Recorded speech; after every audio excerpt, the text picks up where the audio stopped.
Good morning, everybody. Hopefully you had a wonderful weekend. We are at 4 below zero here, so hopefully a little warmer than we are. First thing I want to talk about is Gary Shilling, 6 signs that the economy is weaker than investors think. Do you think most investors, there's little talks of recession, things like that, but are most investors acting concerned right now? Are most investors panicked right now? No, not at all. Not at all. So let's just walk through these and see if you agree with Shilling here. Stock investors haven't reached the puke point. Have stock investors reached the puke point where people don't want to touch? Just think in 2008. Think of 2000. Did you as advisors even want to be in the stock market in 2000 or 2008? I know I didn't, and I was in the business for, heck, 10 years prior to that, 12 years prior to that. So, guys, have we ever reached the bottom if people are still willing to put money into stocks? Have we ever reached the bottom when people are not chomping at the bit to sell all their stocks? No. And are we anywhere near the point where everybody wants to sell their stocks and will never touch stocks? In their mind, say they will never touch stocks again? No. And what are all the articles like Kiplinger's, Barron's, Wall Street Journal? I mean, all the different articles, all Motley Fool. I mean, what's everybody telling people they should be doing right now? Buy, buy, buy, buy, buy. Yep. So can we agree that on this point, stock investors have not reached the puke point yet? 2, the U.S. is likely in a recession now. Did we ever know we're in a recession prior to being in a recession? No. It's just like we never know we're in a bear market till what? After we're in a bear market. The labor market is weaker than it looks. Would you agree with this, guys?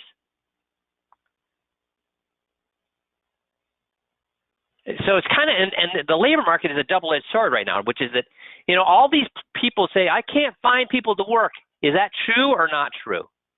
If they really wanted to get people to work, could they get people to work?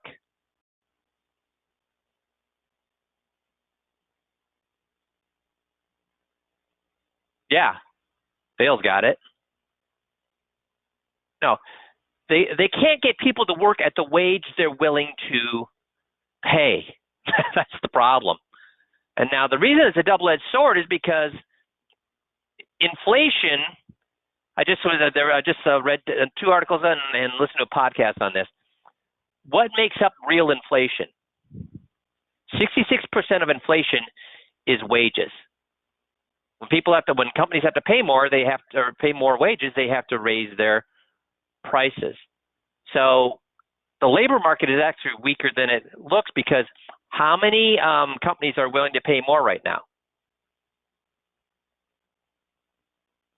Not many. And in fact, who's getting laid off right now? Low-wage people or high-wage people? Who's getting laid off right now? That's right, Mark. High-wage people. Corporate profits will decline more than expected. Guys, and I was just talking to my wife about this weekend because she was confused on why I was saying that the economy is not as good as it thinks. Because right now we're hearing, oh my gosh, whatever they call Saturday, Wild Saturday or whatever. I mean, last Saturday was the biggest buying Saturday, or it's the biggest buying point for Christmas because people are doing their last minute shopping, and it's because of shipping, things like that. So right now, are we having a boom Christmas? Is everybody out buying crap right now? Yes, they are. Everybody's out buying. They're setting records for Black Friday. They set records for Cyber Monday. They set records for whatever they call last Saturday. People are buying. There's only one problem with that. And what's the problem? What's the problem? Right now, I mean, the economy is going great right now. What's the problem? Why is it going great? People are putting it on their credit cards. Credit is going through the roof right now. So now we've got a double whammy for these folks. They put all this money on the credit card, and when they quit spending after Christmas and have to start paying those credit card bills, what's going to happen to the economy then? What's going to happen to spending then? It's going to free fall. It's going to free fall. And Mark brought up, yeah, and the fact that with interest rates going up, what's going to happen to their credit card rates? And can they fall back on their home and get home equity loans right now, which they did in the past, right? That's what they did in the past. They get home equity loans. Can they do that now? Is that really going to help them? So when this happens, what's going to happen to corporate profits? And even without that, what are we seeing with corporate profits? Are corporate profits up or down? People are buying more stuff, but these corporations are also paying higher wages and paying more for the commodities. So are corporate profits up as much as they should be right now? And that's only going to get better or worse in the coming months. The Fed will keep tightening as inflation increases, and what they just tell us, they're going to keep tightening or not tighten. Housing has been hit hard by rising rates. So housing can get better or worse before it gets better. So of these 6 things, how many of these things do you disagree with? And yet, if you talk to a guy on the street, I mean, all the people I talk to that are not in the industry, even people in the industry, guess what they think? Things are what? Oh my gosh, things are down in the dumps, or things are rosy, or at least going towards rosy. Rosie, you know what the funny thing is? It's weird. I don't know what's going on with people. Maybe somebody can explain to me. People who say we're likely to go into recession, they're still thinking what? Things are rosy. Yeah, we're going to go into a recession, but things are going to go well. I mean, what? How can you say we're going to go into a recession, but things are going great? And when all this stuff happens, what's going to happen to the market? Stock market. We know. That's enough on that. Next subject is the Financial Service Professionals Journal had an article about claiming Social Security. Guys, most Social Security workshops, and are there a lot of Social Security workshops out there, guys? I looked at my community education book for my local community. There's 3 different guys doing Social Security workshops. 3 different guys doing Social Security workshops. In my Instagram feed, I'm getting hit over and over and over in Social Security work. Everybody's doing Social Security workshops, but here's the problem I have with that. It's the same problem I have with financial planning software. Because, okay, Social Security claiming, and is that what most of these Social Security workshops is about? Is how to claim your Social Security, how to get the most from your Social Security by claiming at the right time. Is that what most Social Security workshops are about? Yes, that's what most Social Security workshops are about. What else could they be about? So for a couple of people said no, that's not what most of them are about. Or if they're not about claiming strategies, what are they talking about with Social Security?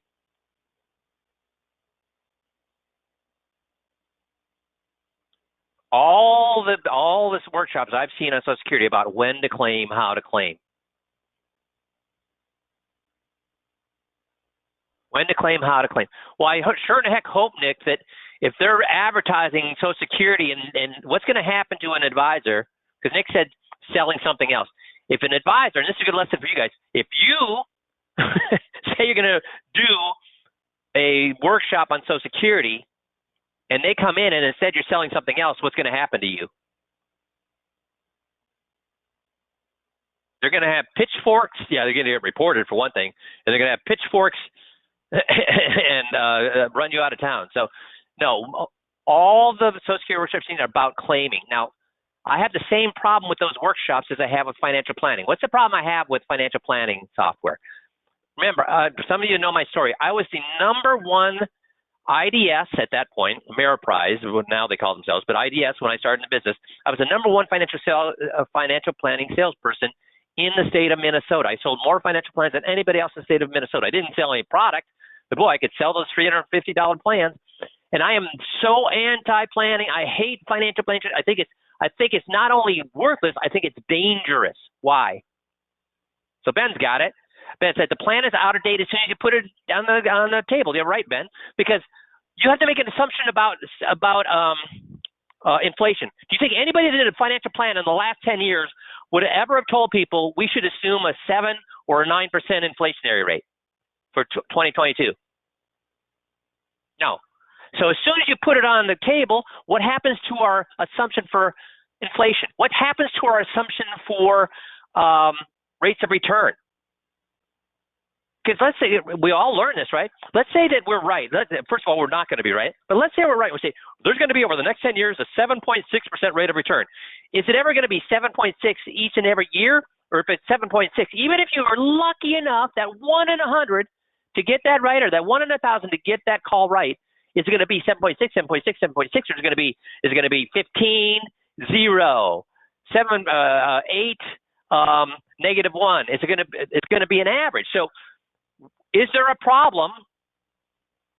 Is there a difference for financial planning when we say 7.6 versus what actually occurs, which is an up and down, up and up and up and down 7.6, or a 9, or 4, or whatever? There's a problem. Yeah, sequence of return issues, right? So we make a bunch of assumptions that as soon as you put on the desk are wrong. What's the assumption we have to make when it comes to claiming Social Security? Let's see how many of you got your thinking caps on today. What's the assumption we have to make when claiming Social Security? And if nobody gets this right, then we all know that everybody, oh, Nick, very good. What's the assumption we have to make about Social Security?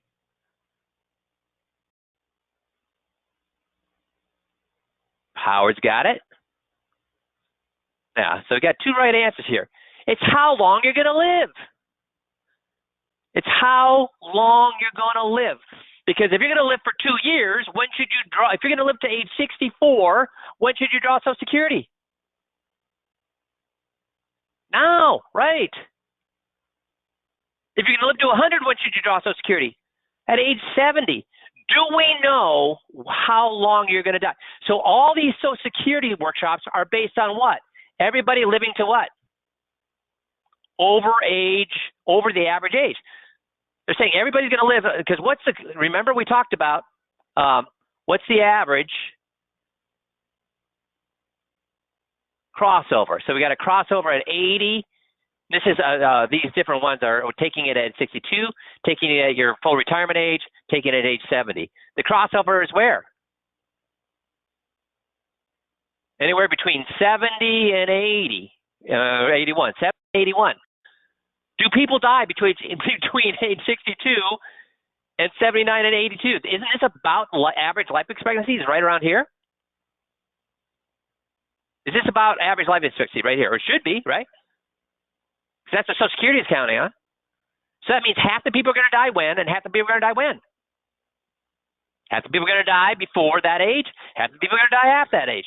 So then what is this worth anything? Is a Social Security workshop worth anything? No, not unless they can what? Because if you told somebody to wait till age 70 and they died at 69, and do people die at age 69 and 68 and 67 and 66 and 65 and 63 and 60? Hey, I'm 61. Guess what I'm fully becoming aware of on a daily basis? I could what? Now, when I was 40, I didn't think this, but at 61, I'm thinking every day I could what? Yeah, right. Tick tock, tick tock. So are these workshops worth anything? And what makes me even angrier, what makes me even more irritated with these Social Security workshops is they ignore something that does occur 99 point, I hope you didn't see that, 99.9% of the time, which is what?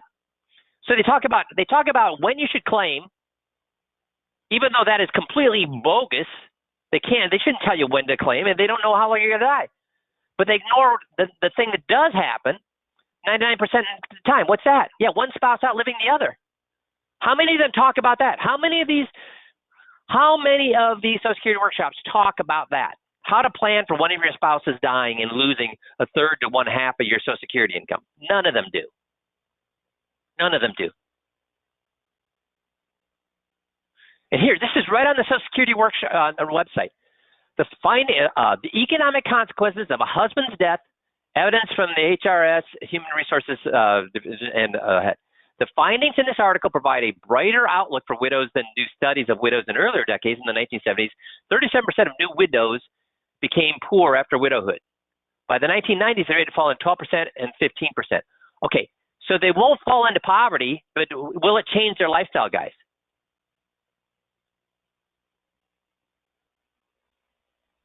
How many of our clients are so rich that it would not change their lifestyle if they lost a third to half their Social Security income? And yet, how many Social Securities talk about? We got a 99% chance. How many people do the husband and wife die at the same time? How often does that happen? Virtually what? Never. And how many of these workshops talk about that? So they spend all their time talking about what?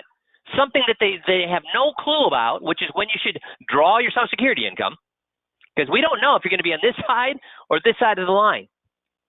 And then they completely ignore the something that happens 99.9% of the time, which is losing a spouse. Do we talk about this, guys? Do we talk about the fact that, hey, yes, it's one of our what? It's one of our what? Unique selling propositions. So how much should you be singing this from the hills? What's another thing we talk about with Social Security that nobody else is talking about? What's another thing we talk about with Social Security that nobody else is talking about? That's right, POA.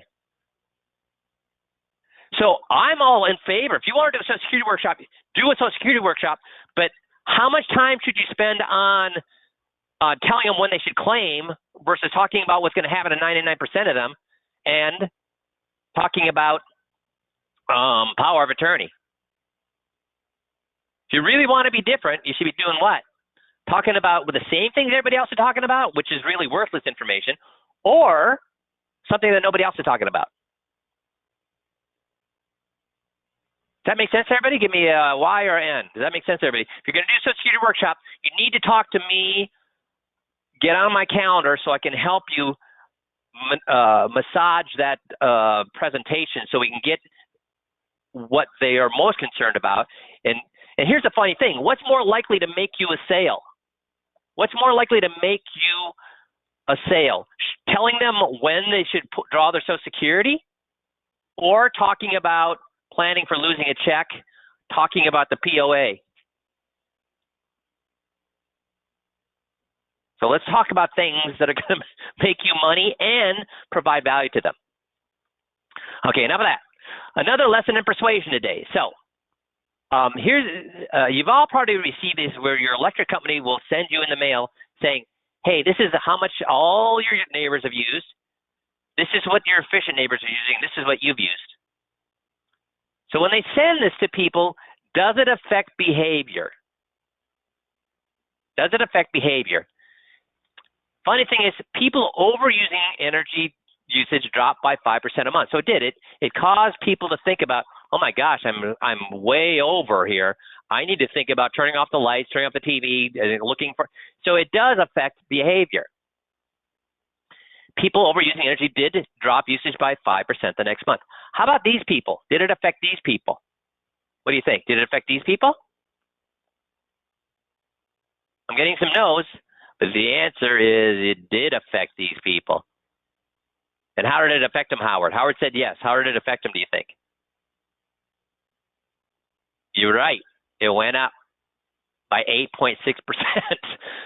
Because they're thinking, oh, I'm using less than other people. I guess I don't need to be such a stingy. So what was the fix? What do you think the fix is when they discovered this? What was the fix to not getting these people to start increasing their usage? It was an unbelievably simple fix. Yeah, pride. That's exactly. All they did was give you a happy face. When they put a happy face here, a thumbs up or a that-a-boy for being an efficient neighbor, guess what happened? They remained efficient. When they put a saying, hey, good for you, you're an efficient neighbor, you're above average, you get a smiley face, you get a thumbs up. When all they did was that, put a smiley face right here, people maintain that efficient status. When they didn't put a smiley face there, people's usage went up by 8.6%, almost 9%.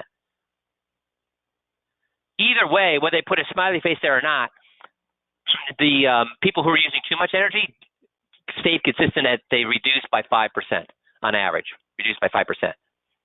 So how can we use this? The fact that just giving people a bad boy for being efficient, we're ignoring, instead of ignoring that they're efficient, cause them to maintain that good behavior. So how can we use that?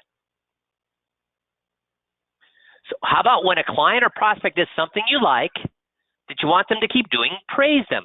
So what are some things that a client could do that we could praise them for? Making an appointment at a workshop. Way to go. You're one of that 80% of people who make appointments for the workshops. Way to go. We got through this process in 2 weeks. That's what most people do. Way to go. Give them verbal pats on the back. Also, is there something we even do at meetings that does this, that gets them to do more? Yes. We got them. We got them. We ape them. Agree, parrot, empower. When we empower them, what are we doing? When we empower them, what are we doing? We're praising them. And when we praise them for answering our questions, guess what they want to do more of? You've heard me talk about this. I've got tapes that 3 hours long with an advisor, with a lady who's 75 years old. And this advisor is good. Now, if he learned the scripts better, the meetings wouldn't be 3 hours. They'd be closer to 1.5. But he's awesome. These advisors are awesome at Gotzing, which is what you need to be awesome at. Awesome at Gotzing. So by the end of that 3 hours, this poor 76-year-old lady, what does she feel like? Exhausted? Is she exhausted by the end of that 3 hours? Think about it, 3 hour long meeting. Talking about finances. No, you're right. Everybody's getting it. She's energized because for the first time in her life, she's got people saying, wow, your answers are right. You are smart. You're above average. Boy, you're answering all these questions correctly. Yeah, you're listening to her and you're praising her. How often in her life do you think she's had somebody do that to her? Probably never. Since kindergarten. Maybe your kindergarten teacher did it, but since then, nobody's done it. So if you want people to keep doing a good behavior, this goes for your children, your grandchildren, your neighbor, your dry cleaner. If you want them to keep doing a good behavior, guess what you need to do? Everybody type it in so I know that you are getting it. That's right. You praise them. That's right, John. Praise them, praise them, praise them. And people want to live up. They want that to receive that praise again. Guys, think in your head when you were raising your children. When you praised your children for something, how often did they want to do it? And believe me, it works with children, it works with teenagers, it works with adults. It even works with your crotchety old grandma that's always a grump. If you praise them for when they do something that you do like, they will do more of it. Make sense? So is this something you can, let's make a pinky swear here. Can I get you all to pinky swear that you're going to try this with some people this week? If they do something you like, praise them for doing it. Everybody just give me a Y there. Can you all just write it on a sticky note or whatever, put it on your monitor, and try to do this 2, 3, 4 times. Heck, we're coming up to Christmas here. If somebody does something you like, praise them, and then see if it continues to work. And the next, I guess we're going to we're going to have a break here after this coaching call, but see if it works. Jot down if it does work. Bob asked, will I sound phony? Does anybody want me to answer that? Because I can answer it for you. Would it help everybody if I answer that question about sounding phony? Okay, so here's the analogy, Bob, that I give. If I go up to a girl and say, oh, you're pretty, you're pretty, you're pretty, you're pretty, you're pretty, what does she know what I'm doing right there? Does she believe me when I say that? Oh, because the angels must have dropped you from heaven because you're so pretty, you're so pretty, you're so pretty. Does she believe any of that? No. But what if I go up and say, oh, wow, do you mind? I'm sorry for interrupting here. Those shoes are awesome. Those shoes are awesome. And I've been looking. My sister is a shoe fanatic, and I wanted to get her some shoes for Christmas. And I've been looking around, and I see the same old, same old, same old. She would dig those shoes, or at least something like that. Do you mind if I ask, where did you get those? Because my sister would think they were awesome. Those are the best. I've been looking for 6 months because I'm always looking for them, and those are awesome. Now what is she thinking about me? What is she thinking about herself? What is she thinking about me? She's thinking, well, man, that's right. These shoes are awesome, man. How would she be thinking? Is she pretty proud of herself for having these shoes that somebody's reacting that way to? Because she bought those shoes for that kind of reaction, right? So she's feeling good. And so what does she think about me for actually noticing the fact that she spent the time to find those cool shoes? She likes the fact that I pointed it out. I saw them. So what's the difference for me from saying, you're pretty, you're pretty, you're pretty, and me saying, those shoes are awesome? What's the difference there?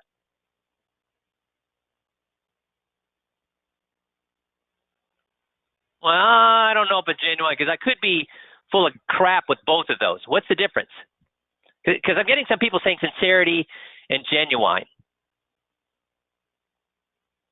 Makes her feel good. Guys, think about this. What's the difference between me saying you're pretty and me saying those of all the things about you, your hair, your eyes, your dress? That's right, Nick. It's specific. It's specific. All believe specific praise.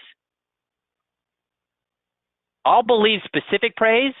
I will not believe general praise, because general is lazy. Specific means you looked at everything and you found one thing that I was above average on. It's the same thing with empowering. So when somebody does something that you like, it shows up. Say, you know what? I really appreciate that. You're part of that 95% of people that do show up for for their appointments. So thank you for being part of that 95% of the good guys. Because the other 5%, I don't know what that. They're the people that don't answer RSVPs. They're the ones that don't really value people's time. So thank you for being part of the 95% of people in society that still believe in RSVPs, still believe for showing up when they're supposed to. Are they going to think I'm phony for saying that? Will they think I'm phony for saying that? No. So does that help you, Bob, on the difference?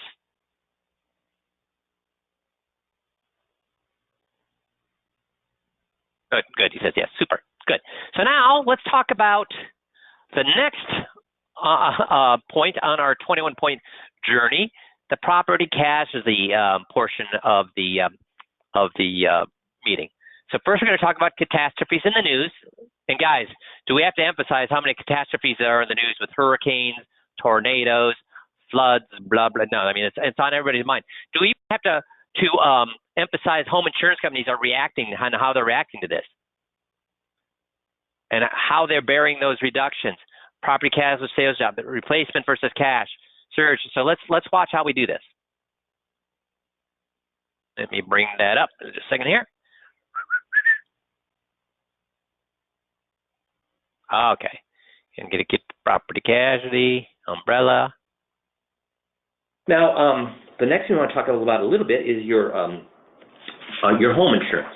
Now, when we turn on the news, are we seeing more or less fires, floods, and catastrophes? Oh, way more. Way more. For whatever reason, we're seeing way more of them. And guess who has to pay out every time a house is burned down? An insurance company. Yeah, so are they making more money than they used to or less money than they used to? Probably less. They're making significantly less. In fact, some of them are getting, in distress financially. So what they've done is this, is if they start raising everybody's rates by 50%, guess what people might start to do? Drop them. Drop them, or at least start to what? Look around, right? Look around, yeah. And do they want people to do that? No. So instead of jacking the rates up, what they do is they lower the benefits. So they can still charge the same, but your benefits go down. Now, how they do this is every year when your policy renews, they're going to send you a prospectus, and it's about a 20-page document. And they'll state that, hey, we've made these changes in your coverage, and if you're okay with them, you don't have to contact us. If you're not okay with them, contact us and we can address them. So how many people do you think that's on the front page or you think that's in the middle?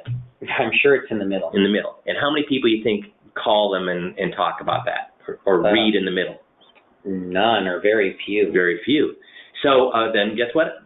What happens to their benefits? They go down. Yeah. Now, does you pay your home insurance probably twice a year? That's what most people do. Yeah. So every time you pay a premium, does your agent get paid? Yeah. So is it okay to make him work a little bit? Yeah. Or her, or would you? I'm going to pause here, guys. Does this sound like I'm, well, I'm going to go, I'll let it finish, then I'll go back. Sorry about that. I don't know if it's a guy or gal, but make them work a little bit. Oh, sure. Yeah. So what we recommend is you take this checklist back to them and you get verification of what your coverage is. And I'll give you some just examples of some of the things you're going to have them fill out. So how much work is it for you to just give this to them, fax it to them, email it to them? I mean, a lot of work or not a lot? Yeah, that's not a lot of work. So Guys, why am I making that point that it's not a lot of work to send this back to them? How many people could actually save money on their home insurance or car insurance if they actually took the time to do it? Virtually everybody, yeah. I'll tell you what, I just found out I saved on my home insurance, I am saving $2,000 a year. Is that significant or not significant? $2,000 a year. Significant or not? It's huge. And I've been paying that $2,000 too much for 3 years. Guess why I've been paying it for 3 years? When I was buying the house, when you buy a house, you have to what? You need home insurance. And when you're buying a house, are you juggling 100 different things? So did I want to spend a lot of time shopping, or did I just want to get it done? Just get it done. And then once it was done, it's in my PITI. So did I worry about it, or was it just part of the regular bills I pay? So so finally, after 3 years, I said, I got some time here. Why did it take me 3 years to finally get a quote on this? Get a new quote on it? Is it a fun thing to do to shop around for property casualty insurance? Yeah, out of sight, out of mind is right. It's not. So why am I making an emphasis here on how easy this is for them to do? So they feel like I'm piling a bunch of work on them to do this stuff, or I'm giving them easy, simple things to do and improve their life? Because people like complicated, hard things to do, or they like simple and easy? They like simple, easy peasy. That's right. So here we go. Better is it okay then to have them do the work? Oh yeah. Yeah. So some of the things, for example, do you have replacement cost or actual cash value or stated value? So for example, if you thought you had replacement costs on a roof and your roof, storm comes through, wipes your roof off, and it costs $20,000, guess what replacement cost means? They're going to pay whatever it costs to. Yeah. $20,000. Now, if they change it to actual cash value, what they're going to say is they're going to lower the value of your roof because they're going to say it's older. They're going to depreciate it, and they say, listen, your roof has been on there for 19 years. It's only worth about $5,000 at this point. So the bill comes in at $20,000. They're going to say your roof is only worth $5,000. So how much are you going to be on the hook for? $15,000, the difference. Is that kind of a hard pill to swallow if you thought you're going to get 20 and you only get 5? Yeah, that's going to be a really hard pill to swallow. Because the rest of that pill is coming out of whose bank? Guys, when's the last time that they've looked at their home insurance, do you think? Now, would most of them say, I think I have replacement costs? They would almost all of them almost always would say, I think I have replacement costs. If I bet them, would they be willing to bet $1 million if they have replacement costs? No. So are they absolutely sure they have replacement costs? No. And we're just asking them, hey, check on this. When do you want to find out? Bank account. Ours. Yours. Now, there's another thing called surge insurance. And what that is that if a storm comes through, does it normally hit one house? Now, is surge insurance more new? Were they doing surge insurance 10 years ago? No, but they are today. No, it's every house. Every house. So there could be hundreds of houses with damaged roofs and siding, right? Right. And are there hundreds of roofing companies? Or are there only a handful of roofing companies? Yeah, there's usually only a handful. So what they're going to say is, how quick does everybody want to get their roofs fixed? Oh, right away. Right away, right? So guess what they're going to do with their pricing? They're gonna just jack it up. They're going to surge. It's going to be surge pricing. So instead of $20,000, they're going to charge $25,000 because that's the going rate at that point. Okay. You want to get your roof fixed quickly, you're going to have to what? Just gonna have to pay it. But the insurance company say if they don't have surge insurance, they're going to say that roof's only worth 20. If you want to be silly and pay 25,000, guess who's going to pay the extra 5,000? Again, what I found out with my insurance was that they've seen surges of double the cost. If roofs cost $20,000, many parts in the country when there's a major tornado, windstorm, whatever, twice as much. And guess how much money it cost me to get surge insurance? An extra $350 a year. Is that a good buy to get surge insurance? That no matter how much they're charging, whether it's $20,000 or $5,000, $20,000 or $40,000, they'll pay. Yeah, and is this something that I even knew existed before I started searching around? No. And do you think your clients know this? No. 1,000. I guess we would. Yeah. So even if you have replacement costs, you'd be on the hook for what? Still be on the hook for the overage, the $5,000. But if you have actual, you'd be on the hook for 15 plus what? Plus all that additional. Is that a problem? Yeah, that would be a big problem. Yeah. I mean, so you want them to tell you, and again, if you know it and you say, oh, I'll take that risk, that's fine. But if you don't know it, then what kind of a problem is it? Well, then it's a big problem. Big problem, right? So it goes through and has them cover all of these things. Another one is water. There's how much damage can water cost? Oh, lots. Lots, like tens of thousands of dollars worth of damage. And guys, where are most people surprised when it comes to their home insurance? What is the one thing where people are really surprised that they thought it was going to be covered and it wasn't covered? The thing that can cause the most damage. And what can cause the most damage? It ain't wind, it's what? Water, water, water, water, water. Most people understand or don't understand how their water works when it comes to the water damage works when it comes to their home insurance. They do not. And they've done things like this. They've said that they've inserted 90-day rules where they're going to send in an inspector. If you have water damage, send in an inspector and say, you know that flashing in your roof? That wasn't installed right 3 years ago, so that was the problem. So that's longer than 90 days. So guess what they say about the water damage? Like it's our problem? Your problem, not covered. Would that be something you would want to know up front? Oh, yeah, for sure. Yeah, so this is going to, sometimes we don't, are you an expert on property casualty, home insurance? No. Me neither. No. But you know what? These are common sense things that we can ask them. So then are we going to be surprised? And can we make adjustments? Oh, we can make adjustments. Yeah. So this is something we give to all of our clients, and we'll actually help them go through with their property casualty agent to get these things addressed or get any questions answered. Okay. Now, again, the things that deal. Guys, yes, I want my client to do this. It's a good thing for the client to do. It's going to save them a lot of pain and suffering. But what's the real reason I'm doing this? I'm doing it for the client, but I'm also doing it for myself. What am I doing for myself when I do this? I don't sell property casualty. It's another way for me to what? Show that I care, yes, that's important, but more importantly, what? Showing that I care, that's an important thing. But will they move money? If they know I care about them, will they move their money? If they think, man, this guy's a really caring financial advisor, will they move their money? No, they will not. They'll say, you know what, if I ever need an advisor, I'll bring in my money to you, but I don't need one right now. Yeah, so everybody else is getting it. You're differentiating yourself from the other advisor, showing the other advisors a bad advisor for not covering it. That's what I'm doing here. So watch how I do that, because if you just do that, give them this, and they think you care. And that's where, unfortunately, so many advisors, the mistake they make is they stop by just giving this to them and to show how much they care. That's not going to get them to leave their current advisor. You have to take the next step and show motive. And the motive here is the guy just didn't care. With your investments, or are they just financial? No, they're just financial. When we say just financial things can do what to our finances? They can really mess them up. Right. So if I'm an investment salesman, probably shouldn't be covering that stuff.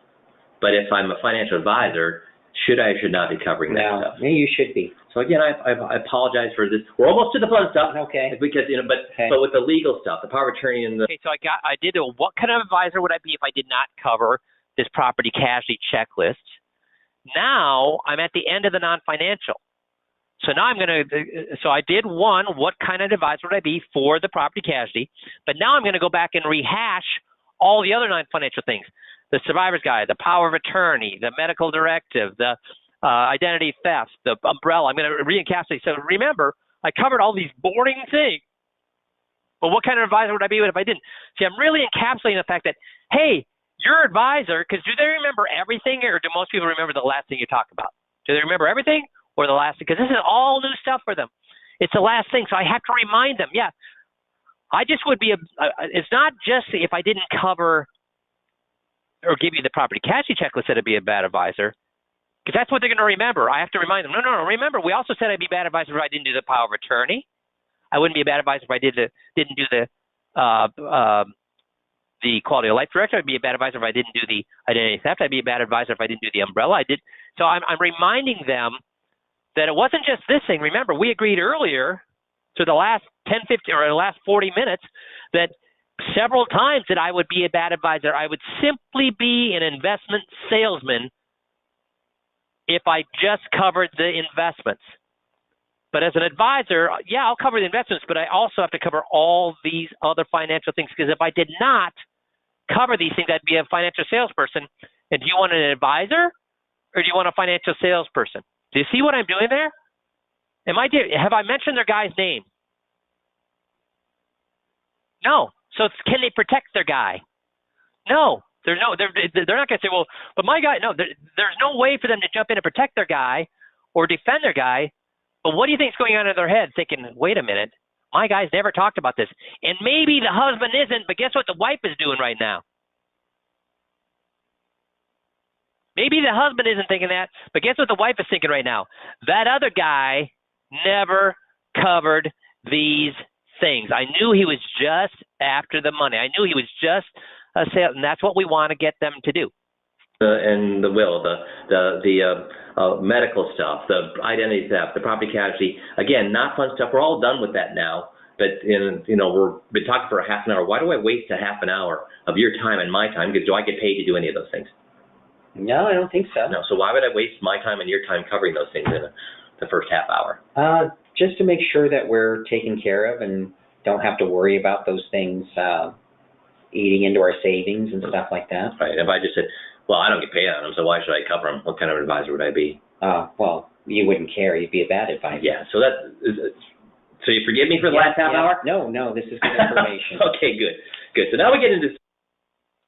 So guys, they've now told me probably 2 or 3 times with power of attorney, 2 or 3 times for quality of life directive, 2 or 3 times for identity theft, 2 or 3 times for umbrella, 2 or 3 times for property casualty. So they've told me 15 times that what?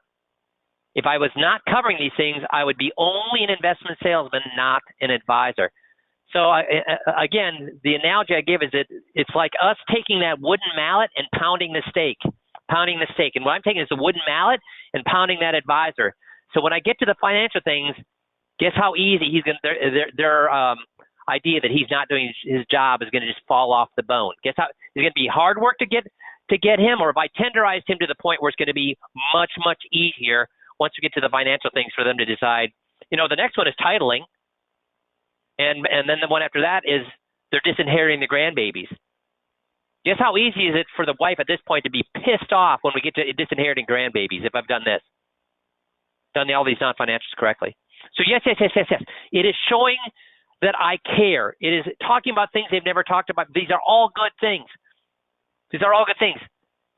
But the best thing is I'm already really taking that guy 90% out of the picture by having them tell me 15 times that I'd be a bad advisor if I didn't do this. I would simply be an investment salesperson if I did this. And if you interviewed 100 retired clients and said, if you had your choice, would you rather have an investment salesman or a financial advisor? What would 99.9% of those people say? Investment salesperson or financial advisor? What would they say? So do you see how important spending this half hour to 40 minutes on the non-financial is? If you get them to say over and over and over again that anybody not covering this is simply a financial salesperson, how important is this non-financial stuff? Not kind of important, not important? And is it about showing that we care? Yes, it is. But more importantly, it's what? It's getting them to understand that if you don't cover this stuff, all you're doing is hawking investments. Make sense? So we end up the year with all the non-financial. We'll begin next year with tearing apart the financial one by one. Now I have to get out of here a second. And again, the next couple of, because of the way the holidays land, we will be off on the 23rd. We're going to skip the next 2 Mondays. There's the 26th. Most people I don't think want to be in the office on the 26th, and most people probably don't want to be in the office on Monday the 2nd. So for the next 2 weeks, we're going to skip these coaching calls. We'll begin back then on January 9th. But this is also a time I'd like to, again, once thank you all again for sticking with us, for being with us, for putting in the work that you do with us, trusting us, letting us know when there's things that we can do better, letting us know when you think we did things well. And I hope you will reach out, because without Missy and Trish, without the guys at ECA, we couldn't, and we work as a team to make your experience with us here at 5Tune ECA the best possible. So again, always, if we can do things better, let us know. We'll do our best to do that. But please shoot them an email. Would you do me a favor? Shoot them an email. Let them know that you appreciate the work that Tricia, Missy, the guys at ECA do. We appreciate you so much. Have a wonderful, wonderful, wonderful Christmas, Hanukkah, Kwanzaa. Happy holidays. Have a great new year. And we will talk to you all here in, I guess, not 2, but 3 weeks. Have a wonderful holiday, guys. Appreciate you guys.